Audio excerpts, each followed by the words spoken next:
Ayun, so good evening guys. Ngayon po ay Tuesday. So medyo maganda yung galaw ng market natin. Nag-close tayo ng positive 0.56%. And medyo bumaliktad yung net foreign sale natin kanina, di ba? So nagkaroon siya ng net foreign buy pagdating ng closing naman natin. So meron siyang 121.66 million net foreign buy sa market. So hindi yung masyadong gumalaw yung CPSE, pero good vibes na rin kasi marami sa mga stocks natin dito is umarangkada yung galawan nila. So 6,650.44. So inaantay natin good news pagdating ng August o baka September pa siguro, no? Yung rate cuts. Pero nababasa ko sa mga tweets, sa mga Twitter is ewan ko kung mauna magbawas ng interest rates sa Pilipinas kasi yung Federal Reserve, di ba, sa US natin is September pa yung sinasabi nila na pag-uusapan ulit yung mga rate cuts. Kaya nga medyo nalaglag din last time yung US markets natin. Okay, so anyway, bisitahin po natin kung ano nangyari dito sa mga individual na stocks. So nauna, yung paborito ko na stocks natin, si Plus. So nandito siya sa nanguna dito sa listahan natin, trending. Nag-up po siya kasi ng 5%. Pero kahapon, nag-drop to, di ba? More than 2% o 3% yung drop. So tinuloy niya yung galaw niya kahit nagbenta na ng shares yung ating mga executives. Dito kay Plus, malakas pa rin siya kasi meron siya ulit net foreign buy na 50.28 million. Ayan, hanggang saan kaya tayo dadalhin nitong si Plus natin. So siguro mga 18% na rin yung gain ko dito kay Plus. So congrats po sa atin na merong hawak. Hopefully hindi tumembong yung price action natin. Next na isa pang paborito natin si Converge. So patuloy pa rin siyang umakyat at maganda yung galaw. So another breakout yata to. 2.89%. Tapos ito yung good news. Meron siyang 27.7 million. Malit lang, 27.7 million net foreign buy. Tapos si GGS, nag-trending siya kasi nung umaga, pagkabukas ng market natin, nag-up siya kaagad ng for 4%. So tumuntuwa ako para sa mga blue chip holders. Pero pagdating ng hapon, bumaliktad naman yung price. So nag-drop siya ng 4.17%. So wala pa kasi wala pa siyang wala pa tayong makita na net foreign buy. So negative 30.66 million. Pero kaya siya pinag-usapan kasi nga naman yung first half earnings niya, okay naman. Actually fundamental, wala nang problema kay GGS. So ayaw lang sa kanya. So kasi siguro sabi nila doon sa Instagram, nabasa ko kanina, soon kasi yung mga bad news, yung mga data breach, di ba, meron siya. Tapos yung URC, magtatanggal ng business sa China, under din niya. Tapos si Cebu Pacific parang drop din yung earnings. So marami nag-expect na hindi magiging maganda kasi holdings company si GGS natin. So kung pangit yung mga subsidiary niya, baka pangit din yung ating stock. Pero marami pa naman siyang ibang hawak. So anyway, lumabas naman doon first half is okay naman siya. Ayan. So tingnan natin kung overreaction lang na market yung nangyari sa kanya. So ASN, so sabay kay Converge, nag-up din siya ng 1.85% and meron siyang net foreign buy na 10.25 million. So ang ganda din ng recovery ni ASN. Si Bloom, so kinain daw niya yung gains. So yung mga kasi parehas na 'di ba? Online mga casino to. Si Bloom is nag-drop ng 3.51% and meron siyang 18.4 million net foreign sell. Ayan. So kaya po siya naguhukay itong si Bloom natin. Tapos si BSC, wala siyang foreign buying pero up siya ngayon ng 5.52%. Pero napansin natin to ng mga nakarang araw, medyo meron nga siyang pumasok na kahapon yata pala yun, no? Nag-up din tong si BSC naman natin. Okay? So majority, tingin ko is mas marami yung umakyat kaysa sa bumaba kasi verde naman yung closing ni PSE market po natin. Ayan. So disclaimer ulit sa mga bago sa channel natin. As usual, pakibasa na lang po. So yung ating review is for education purposes lang po to. So huwag mong gagamitin to as a reason para mag-buy, sell, o hold ng stocks. Meron po kasing risk na involved dito sa market. Due diligence na lang po anong gusto mong bilhin na stocks naman. And then follow po ako dito sa ating Palabi Trader na YouTube channel. Subscribe ka lang po para updated ka lagi sa trending stocks review. Join ka lang po dito sa trading group kung gusto mo naman ng guide sa trading sa PSE market. Ayan. So yung mga nakasubscribe, maraming salamat po sa usual viewers.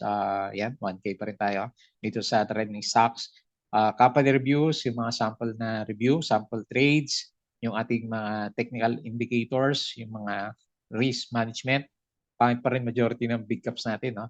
So tapos yung ating PSE stock market studies, yung mga learnings natin. Dito sa market, sa Play to Earn Games, follow mo lang din po ako dito sa ating Palabi Trader Crypto ko to. Check mo lang po yung mga pinagpo-post natin dyan kasi wala pa. Wala pa tayong bago. Tapos sa social media, Palabi Trader na Facebook account. Ayan, so dito tayo nagpo-post mga learning sa market tsaka itong mga vlogs. So Palabi Trader Facebook page, follow mo din po para updated ka sa mga posts.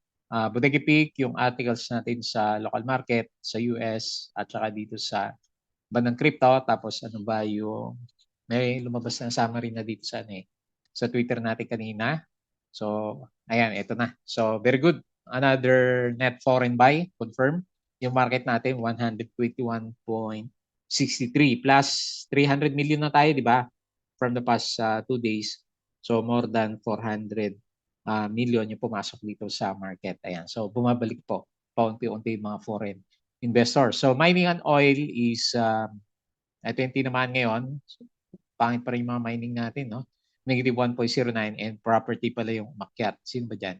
Ali o SMPH? Siguro yung umakyat followed by industrial natin, no? So mapula si mining at saka si nickel na naman yata to. At saka si finance sector naman natin. Okay? So dito sa may news dito kay Robinson's Land, signs Hira Holdings for a 10-year management agreement for Siargao Resort set to open in 2026. Ayan, may project siya. Foreign funds sold, AUB, BDO, Security Bank, AP, FGen, Manila Water, Petron, EMI, GSMI, Keeper, Megawide, IMI, ABA, AC, Avoites, AJ Costco, Philrich, FLI, Meg, Robinson, Cebu. Ayan, so yan po yung mga binenta. Kukunti lang binili, BPI, CBC, ASN. Ito, net foreign buy, di ba? Si ASN. CNPF, DNL, JT Cap, Ali, RCR, Globe, Tel, Converge, dito at saka si ICT. Ayan. So, MSCI rebalancing pala kanina. Ayan. So, nakatulong din most likely kay Plus kasi pinalitan niya si Security Bank. So, di ba? Ang laking company, Security Bank, pero out siya and then pumasok si Plus. Ayan. So, yan pala yung catalyst natin. MSCI rebalancing para kay Plus. GGS, so okay naman siya, di ba? First half, revenue rose by 15%. 40% yung earnings yata yung sinasabi ko. So, okay naman si GGS natin. Baka yung future, yung pinaprice in ng markets. So ito yung mga winners sa losers sa big cap. So GGS nga po yung humila at saka si URC, ayan, yung magkapatid. Iisa lang kasi itong company na to, di ba? Holdings tong si GGS natin. So laglag din si Bloom at saka si Pure Gold na nagtitrending from the last 2 days. So nanguna si JT Cap 4% nga, followed by Converge to breakout si si JT Cap sa Conso. Converge 2.89%, Meralco batas na. 2.46 pa 400 na si Meralco. SMPH, ayan, so ito pala 2.41 saka si Ali 2.33%. Humataw pala yung dalawang property stocks. Okay, so maganda. Yung majority PLDT, ano ba yun? Is in talks with one foreign investor for sale of up to 49% stake in its data center business. Ayan. So kaya pala ang ganda ng trend ni PLDT natin. So LTG, the holding firm of Billionario Lusiotan, 2% drop in net income. Ayan. So ang inabangan ko dito is yung dividends. Ayan. Lagi 3% mag-dividends si LTG natin. Si Bulan Master, post 1.7 billion net income. LTG, so minus 4% yung second quarter. Si DWC, ano ba nangyari dito? Bumaba. CRE, si CREET, so maganda rin yung trend ni CREET, di ba? So ayan, 6%. Okay naman earnings. Primex, 45. Laki ng tinaas na ito ha. Ayan, bantay mo na lang si Primex natin. GSMI plus 18%, okay naman. APBI plus 17%. Si Web is, ano ba to?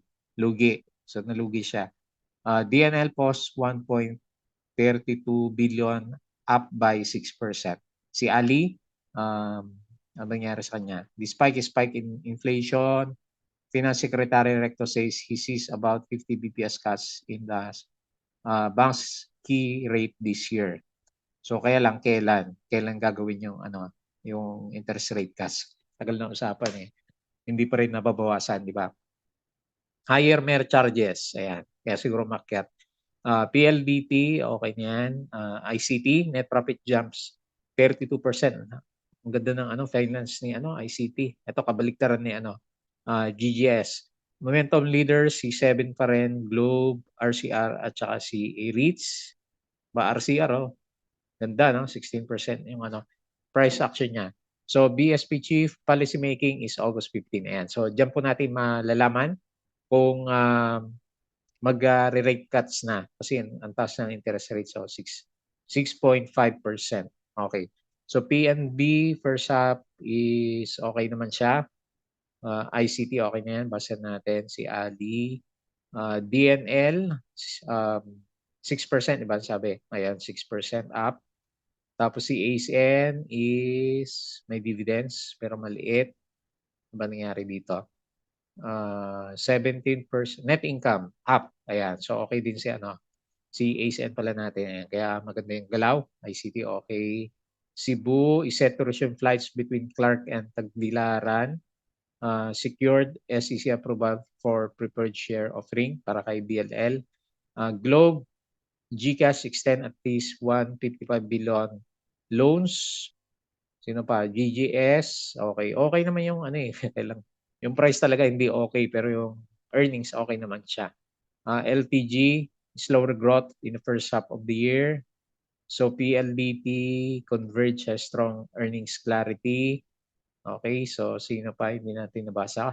Share buyback, Costco, Robinsons Retail, URC at saka si ADI.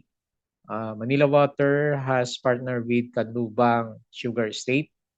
US stocks were kagabi is sideways lang yung galawan sa US market. Sino pa hindi natin nabasa? Okay. So ayan medyo stable naman yung galaw ng US market. Tapos parang there din naman yung yung futures, kaya baka maganda ulit yung galawan sa mga tech stocks natin.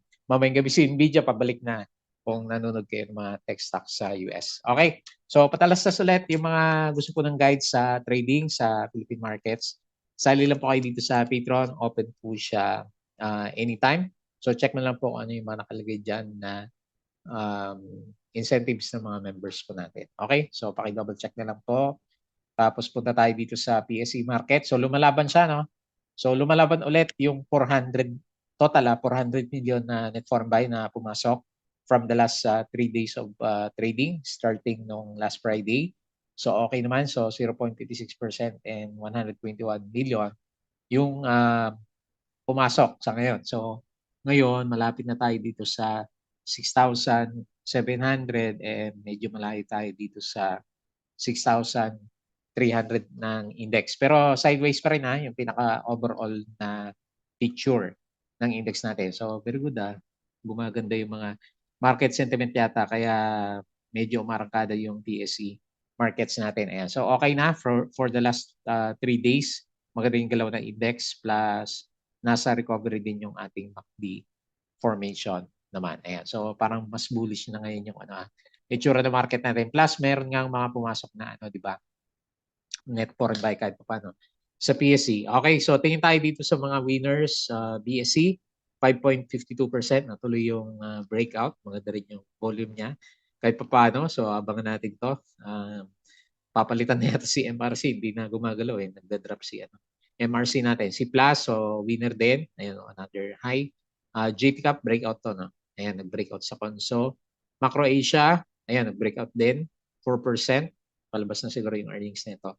Tapos si Converge, 2.89. Si Tubes, walang volume. Doon tayo sa may volume. DNL, ayan, no? So, mukhang nag-Dow G na si DNL.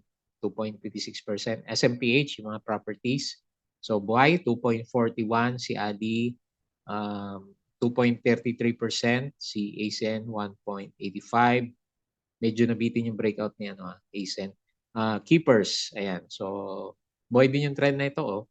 Ano ba to? Trap o breakout si Keepers. Jollibee, ayan, breakout si Jollibee. 1.56. Mas maganda pa to si Jollibee natin, no? Anytime pwede dumiretso. Manila Water, 1.55%, pero parang pagod na yung ano. Price action Aldi. Ayan, medyo hindi natutuloy yung ano, breakout ni Aldi. Alter, 1.47. FCG, ayun, buhay na yung alaga natin, si FCG. So, last time, ang ganda ng galaw, pero bumagsak. Tapos, sino pa? SM. Ayan, si SM malakas, oh. So, ayaw patinag dito sa 900 pesos naman. Okay, so dito naman tayo sa mga losers. So, Baita, wala na, napagod na si Baita. So, kala ko, dumiretso naman, nag-ano naman siya, nag-spike naman. Kaya lang, pagdating ng close, drop siya ng 10.9%. Kaya pala hindi na nag-trending si, si Baita. Nang ipit, RCI is minus 6%. Pagod na si RCI. Sino pa? Si Bell, 5.5, pa-downtrend pa rin. Si ABA, 4.8. Ako, another breakdown pala itong si mapapaaba ka kay ABA. Ayan. GGS, minus 4% nga po. So, nag-uukay. Blue, minus 3.5. URC, ayan, sabay sila ni GGS. East-West, kinain din yung gains kahapon. Parang trap lang siya. Tapos si Now, drop ulit, 2.67. Sino pa may volume? IMI, minus 2.35%. Ayan, dami nating stocks na sobrang lakas ng ng downtrend na galawan. Okay. So tingin tayo dito sa global markets. Nagbago yata si nagbago si Yahoo Finance eh. So nanibago ako sa sa format niya. So kagabi okay naman yung galaw niya, di ba? So yung futures, hindi ko makita yung futures. Ito. Dito muna tayo sa binago ni ni Yahoo Finance yung yung format. Ayan, hindi ko na tuloy makita yung Nasaan dito yung futures ni na ng world indices natin. Hindi tuloy natin makita pala Ayan, ano bang ginawa ni Finance? Pinahirapan tayo. Ayan, andito, pinaliit. Ayan, so S&P futures 0.05, Dow futures minus 0.33, Nasdaq futures is 0.14%. So medyo mix. So Dow futures yung tinatamaan dito sa US market. So dito naman sa crypto, so Bitcoin is 58K, nagda-drop ulit sila ngayon. Ethereum 2.6, BNB 521, ito si BNB panalo na 500 na. Pero the rest is parang pabagsak. Ayan. Kaya makita mo sa chart pabagsak yung galawan dito sa cryptos natin. Okay. So hindi maganda yung crypto natin for today's trading. Okay, so pag-usapan natin yung ating mga trend stocks. Unahin natin si Plus. Hanggang saan kaya ililipad nitong C plus natin? Hindi ko rin alam kung saan tayo magti-TP. So anyway, ride the trend habang umakyat, 17.95 yung support. Kaya lang, ayan, so overbought na tayo mga kaplas. Hanggang saan kaya? So hopefully maging ganito din siya, no? Hoping tayo. Okay, so wala resistance ha. Another high si plus natin. Support na lang po. So itatas natin ng itatas yung support hanggat hindi siya nagkakaroon ng low, higher low o lower high. So breakout din siya dito sa trend ng chart natin. O meron ba tayong drinawin last time? Which is parang ito yata yung reference.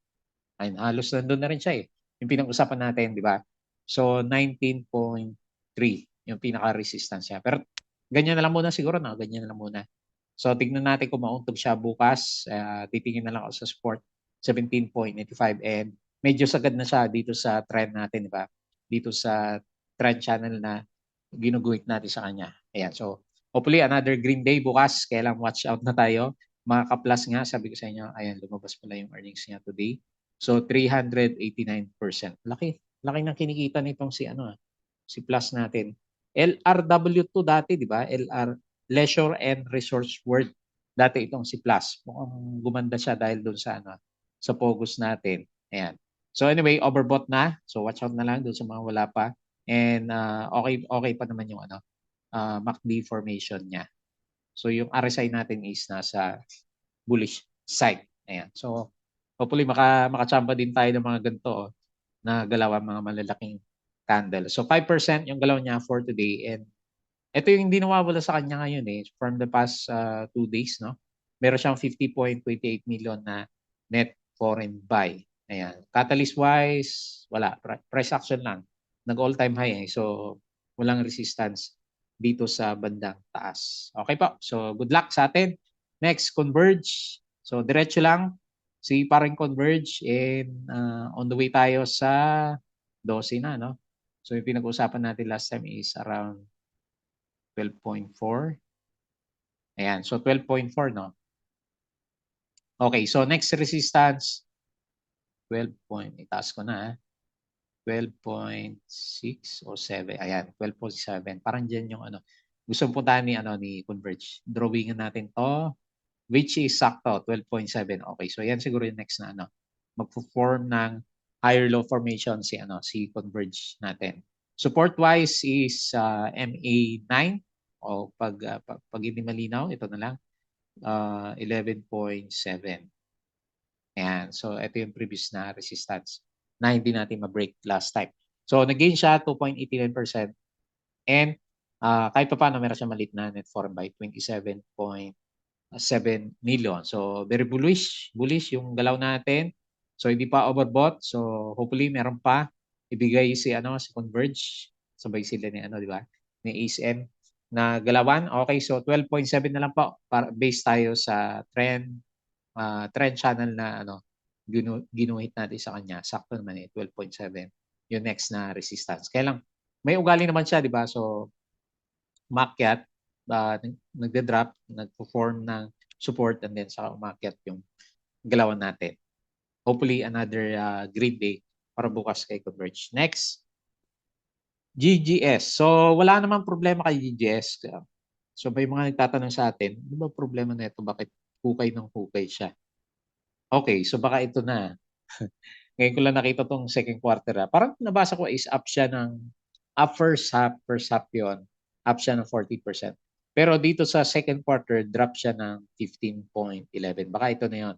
Nagre-reflect na yung niya, yung mga negative sentiment. So, ayan, dagdag sa hacking. So, na-hack yung system. Sabi, wala naman tayo nabasa na news kay DGS. Tapos yung CURC. Di ba, umalis si China, Cebu Pacific, medyo mahina yung earnings din. So, baka nga mag-reflect dito kay GS. Baka yun yung Pero based sa price to earning ratio niya, mababa na siya kasi normal na PE ratio ng mga ganito, mga big caps, nasa 20.